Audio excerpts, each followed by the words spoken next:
चलिए शुरू करते हैं। आज का टॉपिक है ब्रेसेनहेम सर्कल ड्राइंग एल्गोरिदम। एक छोटा सा न्यूमेरिकल देखेंगे। न्यूमेरिकल से पहले हम देखते हैं इसका algorithm, Bresenham circle drawing algorithm. For drawing any circle we require only one parameter, that is the radius of circle. So this are the steps, simple steps. In step 1 we have to initialize the initial point that is x0 y0. x0 is set to be 0 and y0 is r. As we are going to draw the topmost part, or we can say second octant of the circle. This is the first octant, second octant. So we will start drawing our circle as already explained in the algorithm. We will start drawing our circle from this point where the coordinate of this point is 0 r. X value of this point is 0 and y value is r. So we have started initial point with 0 r. Step 2, set d0, that is initial decision parameter d0 equal to 3 minus 2r.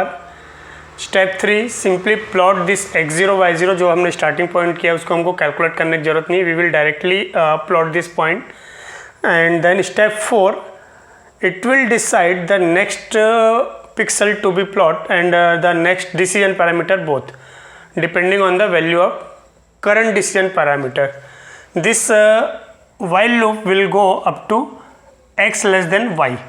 अभी हम लोग जो check किया, जो circle का हम लोग ने टॉप क्वाड्रेंट हम ड्रॉ कर रहे थे, ठीक है। इस सर्कल में क्या होगा, आपका ये 0 r से बढ़ रहा है, ठीक है। And as we start drawing it, आपका जो x का वैल्यू है वो आपका इंक्रीमेंट होगा, कंटिन्यूसली x की वैल्यू इंक्रीमेंट होगी और y की वैल्यू डिक्रीमेंट होगी। 0 से वैल्यू आपकी इंक्रीमेंट होते चलेगी, ठीक है, और y की वैल्यू जो है आपकी डिक्रीमेंट होती है। At this point value of x and y both will be equal as this angle is 45 degree and at this point it will be r by √2. The value of x equal to y equal will be r by √2. However, this is not required for the algorithm. ठीक है, जो while loop है वो आपका कब तक से चलेगा, जो हमारा while loop in the sense जो हमारा पिक्सल कैलकुलेशन है, जो हमारा पॉइंट फाइंड आउट करने का जो प्रोसीजर है वो कब तक चलेगा, जब तक से आपका x का वैल्यू y से छोटा है। जैसे ही आपकी x की वैल्यू y से बड़ी होगी या बराबर होगी, हम उस पर्टिकुलर एल्गोरिथम को वहाँ पे टर्मिनेट कर जाएंगे। क्या हो रहा है while loop के अंदर, we have to check dk for its value whether dk is positive or negative. If dk is negative, we will have to plot xk plus 1, that means we have to increment x by 1 and no changes in the y value. y value में कोई change नहीं होगा और x value जो है by 1 से increment होगी। और अगर dk की वैल्यू पॉजिटिव है तो क्या होगा, x भी y से इंक्रीमेंट होगा और y जो है 1 से डिक्रीमेंट होगा। x 1 से इंक्रीमेंट होगा और y 1 से डिक्रीमेंट होगा। दोनों केस में आपका जो dk का वैल्यू है, ठीक है, मतलब जो डिसीजन पैरामीटर है वो डिसीजन पैरामीटर कैसे चेंज होगा, if the D is negative your decision parameter will be change like D plus 4xk plus 6। और अगर आपका डी पॉजिटिव है तो हमारा नेक्स्ट डिसीजन पैरामीटर जो है कैलकुलेट होगा D plus 4xk minus yk plus 10। ये दो इक्वेशन बस आपको याद रखना है, ठीक है। अगर ये दो इक्वेशन आपने याद रखा तो बाकी आपका जो न्यूमेरिकल सॉल्व करने में बहुत ज़्यादा दिक्कत नहीं जाएगी। वापस आते हैं अपने प्रॉब्लम की तरफ। हमको क्वेश्चन दिया हुआ है scan convert a circle for radius 7। आपको इस तरह से कोई भी क्वेश्चन दिया जा सकता है for radius 10, radius 15, radius 17, so on. To solve this numerical we will simply dry run this algorithm over the value 7। जो हमको r इक्वल टू 7 दिया हुआ है उस वैल्यू को हम वहाँ पे ड्राई रन करेंगे।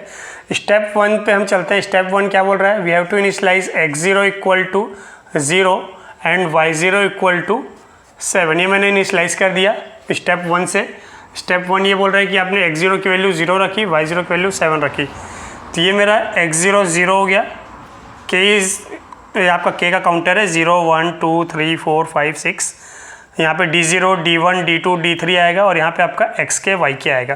तो स्टार्टिंग हो रहा है मेरा x0 y0 से। ये मैंने लिख दिया स्टार्टिंग पॉइंट 0 7, जो हमने यहाँ पे लिखा हुआ था plot x0 y0, that means plot 0 7। Step 4 में चलते हैं। While loop, while x less than y, obviously x की वैल्यू 0 y की वैल्यू 7 है तो लूप के अंदर जाएगा। अभी तो 5-6 बार जाएगा, इसको मैं बार बार रिपीट नहीं करूँगा। In step 2 we have to calculate d0। d0 क्या बोलते हैं, 3 माइनस 2r। हमारे पास r की वैल्यू है, तो मैं इसको कैलकुलेट करूँगा 3 माइनस 2 इंटू 7 दैट इज़ -11। ये हमारा D0 का वैल्यू आ गया, ठीक है, ये हमारे पास आ गया D0 का वैल्यू -11। स्टेप 4 में चलते हैं। स्टेप 4 में क्या हो रहा है, वाइल लूप चला, आपने चेक किया if DK is less than 0 means D0 is less than 0, आपका D0 है -11, D0 हमको मिला था -11, D0 निगेटिव है, मतलब आपका इफ पार्ट एग्जीक्यूट होगा, पॉजिटिव रहता तो एल्स पार्ट एग्जीक्यूट होता। अभी हमारा D0 निगेटिव है, ठीक है, निगेटिव होने के कारण क्या बोल रहा है, plot xk + 1 yk means we have to increment xk को आपको इंक्रीमेंट करना है +1 से, और y को आपको एज इट इज़ रखना है, y को आपको कोई चेंजेस नहीं करना है, ठीक है।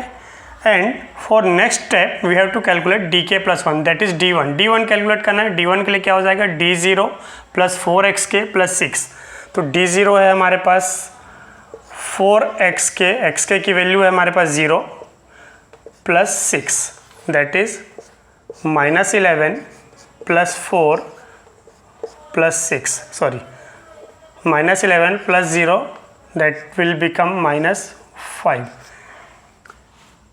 जब आप D1 कैलकुलेट कर रहे हो तो xk की वैल्यू आपको यहाँ से लेनी है, ठीक है, जब आप D1 कैलकुलेट कर रहे हो तो xk1 की वैल्यू यहाँ पे लेनी है, ठीक, और जो वैल्यू हमारे पास आई -5। नेक्स्ट इटरेशन चलेगा। नेक्स्ट इटरेशन में क्या होगा, again DK is negative, D1 is -5, ये फिर से निगेटिव हो गया। फिर हमारे पास क्या हो रहा है, plot xk + 1 that means plot 2 7, no changes in the y, ठीक है।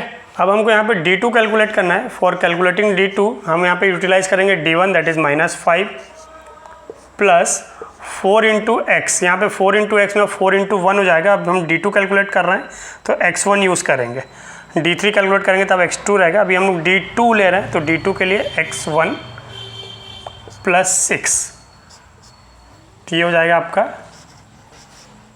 प्लस में 5 आ गया, ठीक है।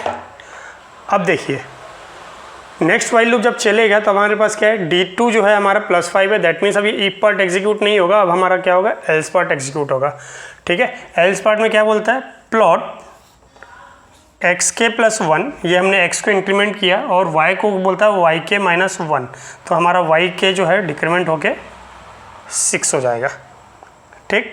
Again we have to calculate D3 कहाँ से निकलेगा, अब D3 जो है हमारा इस फॉर्मूले से निकलेगा, D2 + 4 x2 - y2 + 10। यहाँ पे हम निकालते हैं, D2 है हमारे पास 5,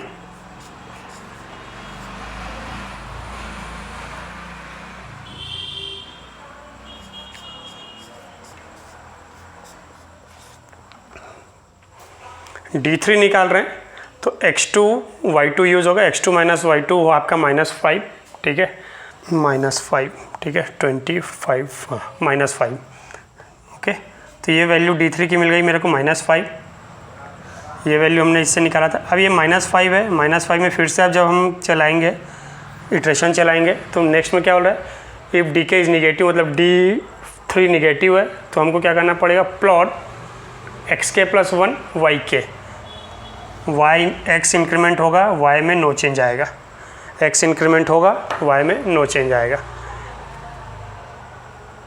and we have to calculate D4 को हम कैलकुलेट करते हैं, -5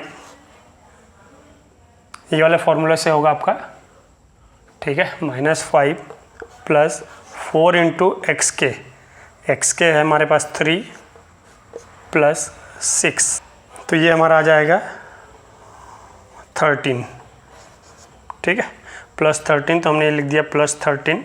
अब चूंकि ये +13 है, नेक्स्ट वाइल लूप में जाएगा, DK पॉजिटिव है, एल्स पार्ट एग्जीक्यूट होगा, तो ये एल्स पार्ट में बोल रहा है we have to increase x and decrease y, okay, we have to increase x and decrease y, तो 4 आपका 5 हो गया, 6 जो है आपका ये भी 5 हो गया। अब यहाँ पे एक चीज़ देख सकते हो, ये आपका टर्मिनेटिंग कंडीशन है वाइल लूप का, x is equal to y. ठीक है, यहाँ पे हमको अब D5 निकालने की ज़रूरत नहीं है, आप चाहो तो D5 निकाल सकते हो, but it is not required. So this is the final output 0 7 1 7 2 7 3 6 4 6 and 5 5 using this Bresenham circle drawing algorithm.